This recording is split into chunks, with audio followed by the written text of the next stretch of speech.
the Clint, but the Samsung Galaxy Z Fold 5, Z Flip 5, and this is what we were talking about, right? Look at his KDA, 10-0-10, not taking down a single time, and he was very active. I think earlier on in the first, few minutes, the fact that he was already rotating to that mid side to join in that team fight and get a kill for Evos Legends, I think that was a really huge rotation going against a hero, which is Claude, who has high mobility. It was peculiar to me. I mean, this burst physical hero, right? He has the endless battle as well, and in basketball, we call this stat a double-double.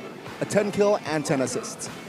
10 kill, 10 assists. Well, double-double, he sure showed that he is definitely capable. And then the late game, and with the weapon mastery, right? With that emblem that also gives him a more critical chance, right? The fatal, that makes his damage just so insane in the end. Even though it's technically almost a 4v5, they were still able to come out on top right there. So I think something else that Btr needs to try and take advantage of, aside from the macro, right, is also, I don't know, maybe the assassins ain't that bad, Connie. We were talking a bit about the joy in the jungle, right? And it might be weak, especially against a Franco, but in the right situation, like we said, right now the meta is so confusing, man. It's so situational. Some of these heroes doesn't seem like they would work, right? Joy against the counter, but when you add all these teamfight tools, when you add brands taking away so much attention, that TAS has a lot more free reign. Look here, they are able to actually take down multiple members in the early game because there wasn't enough damage. That's where Evos were just a bit too overconfident in the Cult Altar. But in the mid game, once more damage is available, the superior composition just came out so strong. That penalty zone, man, was such a good engage tool.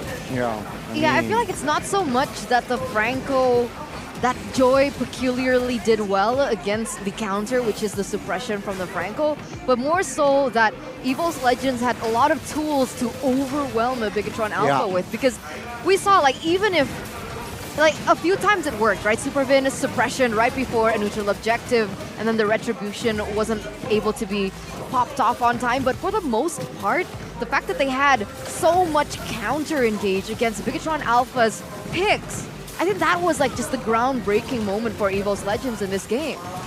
That's how you counter a pick-off comp, man. You take one of our guys out, like right there, Krite gets taken out, no Cold Altar. Pay attention to that. But Brands was just demolishing everyone. Super Marino right here. He went and took the Cold Altar for himself, but he does not have the Wrath from Van Strong's ultimate that allows him to output that much damage in the late game.